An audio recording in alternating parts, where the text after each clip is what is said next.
Joining me in studio is Ambassador Dr. Martin Kimani. Thank you for making time. Former Joint Secretary of the BBI. Asante for making time for us. There's still very many sticking issues on this BBI report. Is there room for more conversation? Will you still be taking more submissions from Kenyans? Or is that it? Well, thank you for having me on. Yeah. The task force has closed because our task was a mandate until October of this year, and we were to give a piece of advice to His Excellency the President, which is what this report is. And yesterday he launched it and basically opened up a further process of consultation, of a national conversation, and focused discussions that will end up having a final conclusion about precisely what changes Kenyans want to make. Yeah. So the open discussion will be there, it just won't be with the BBI task force? No, the task force as of now has finished its job. Okay. First of all, if in case you're wondering where to get that report, the official report, the handle for BBI is called @TheRealBBI. That report is there. You can download it at The Real BBI, Building Bridges to Unity Task Force. It's a verified Twitter account @TheRealBBI. Just go there and get that document if you'd like. But Ambassador, there's complaints from very many Kenyans that this is nothing new. We already knew all these issues before. Do you think the task force did its job as it was supposed to? Well, you know, Trevor, in a way that is true because it was Kenyans telling us what they thought. Yeah.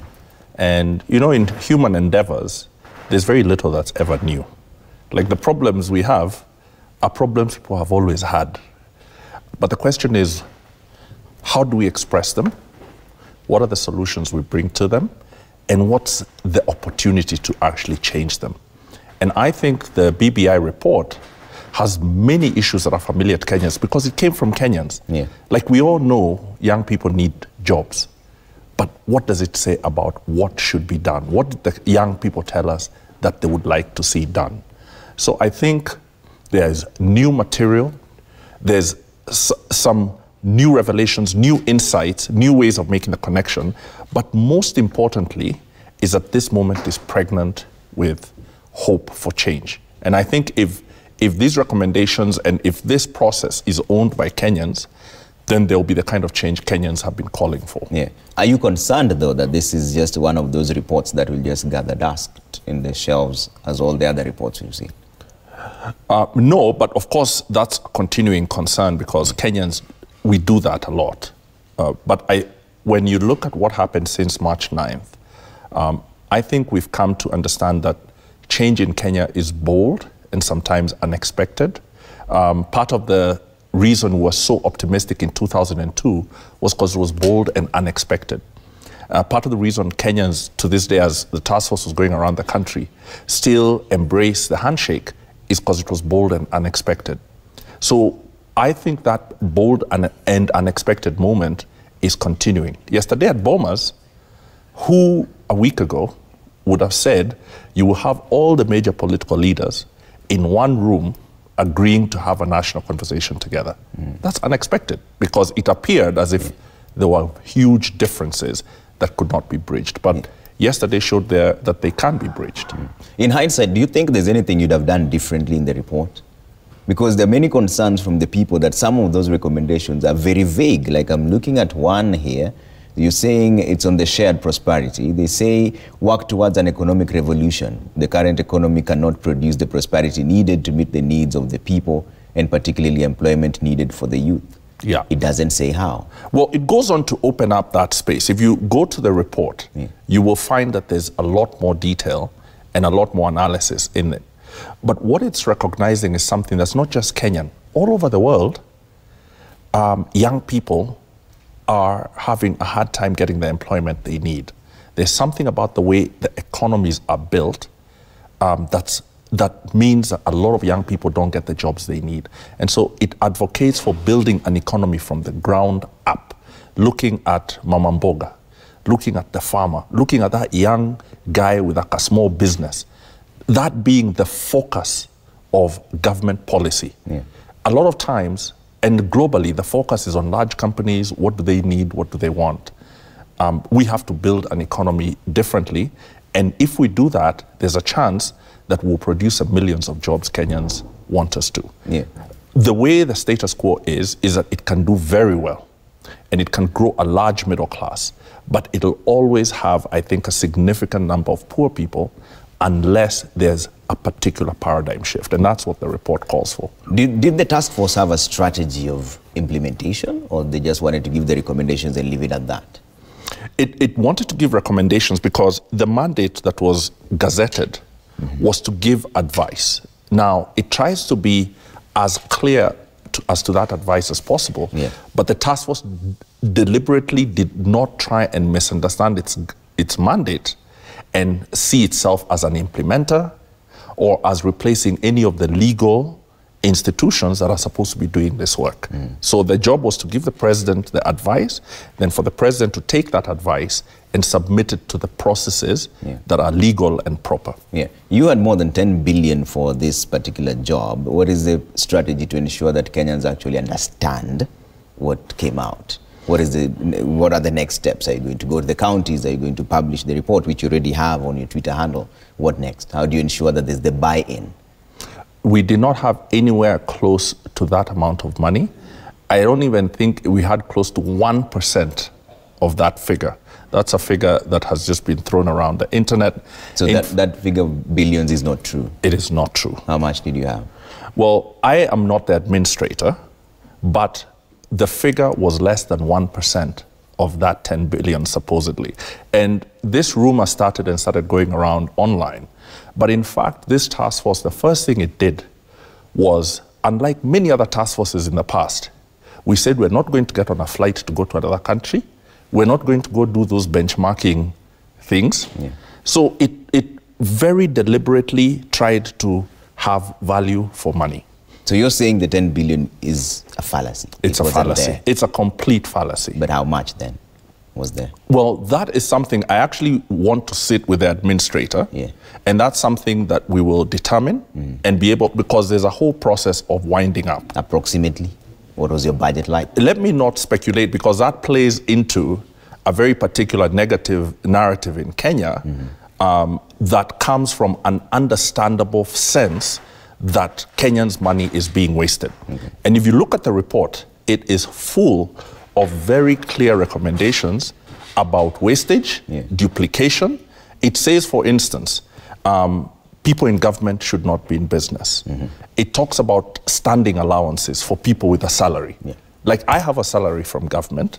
Then you find a practice where I go somewhere to work and somebody gives me an allowance. Paid again. So I, for instance, did not have any such allowance throughout the process because we decided to do things differently.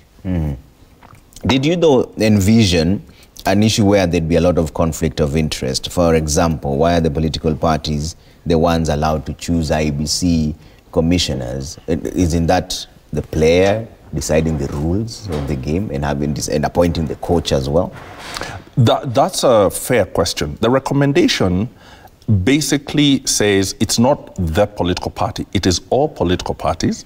And you see, the Constitution gives a place for political parties.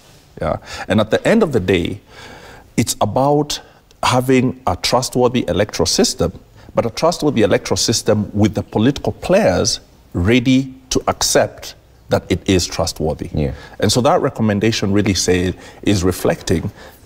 There's another recommendation also on reform the IEBC and make it a much more robust body.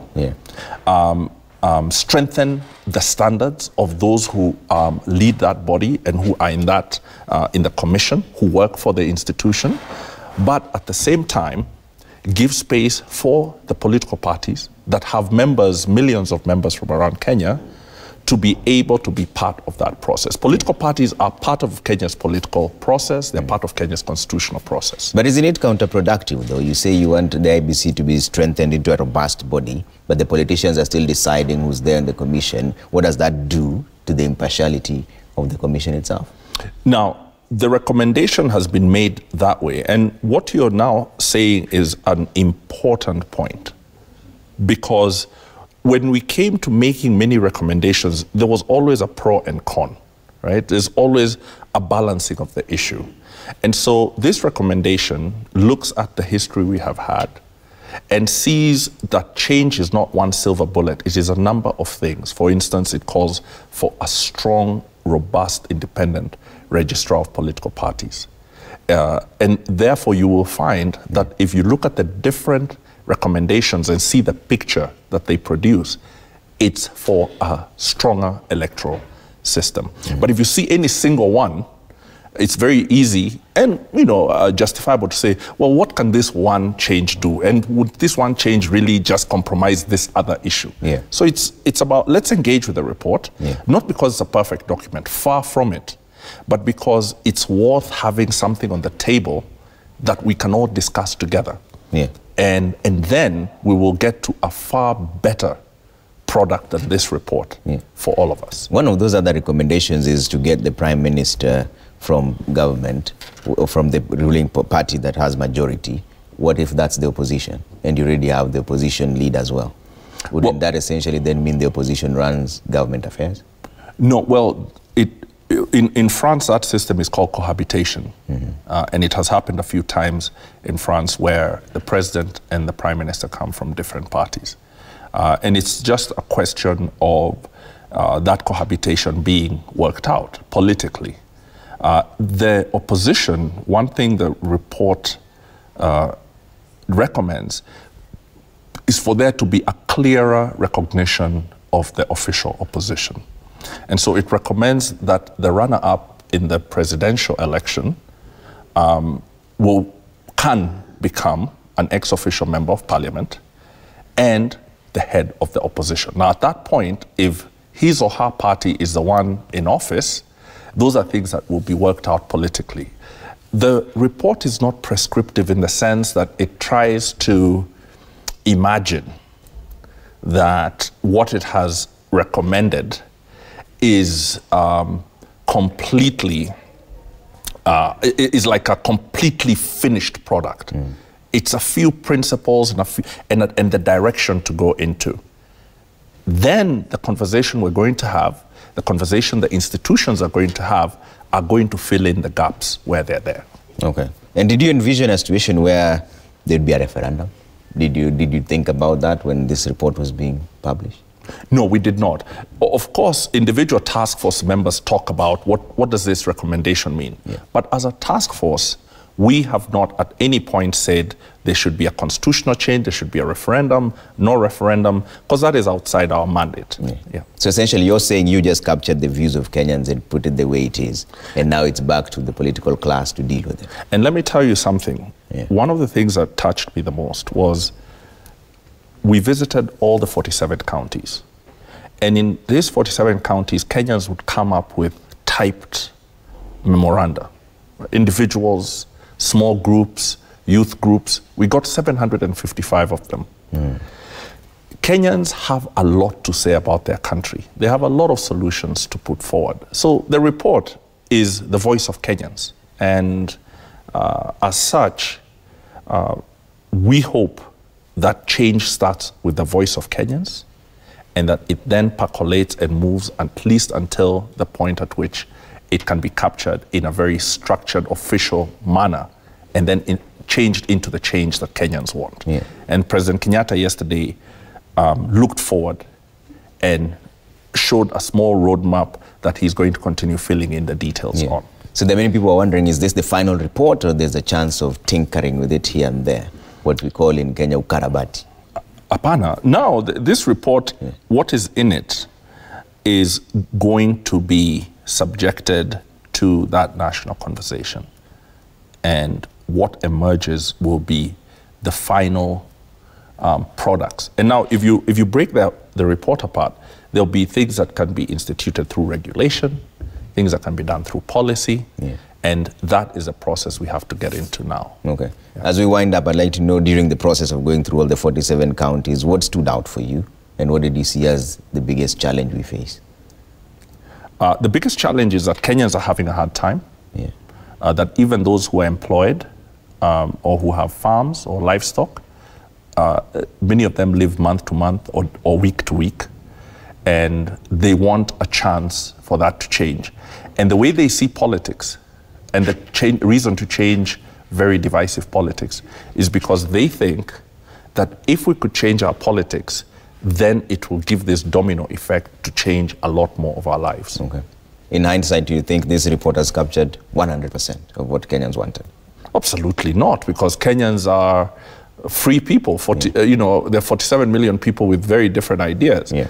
But if you were doing a survey, if you were doing a professional survey, and you said you talked to 7,000 people, a few hundred institutions, the survey people would say, well, okay, there's probably a good argument that this report captures a lot, not 100%, but a lot of what Kenyans want. All right. And I urge them to read it at The Real BBI, where you'll find a link to the website that will allow you to download a copy or the highlights. All right. Thank you so much for making time. Thank you for inviting me. Ambassador Dr. Martin Kimani, former Joint Secretary of the BBI, thanks for making heads and tails of this conversation. I'm sure it's a conversation we'll still have again as time goes by.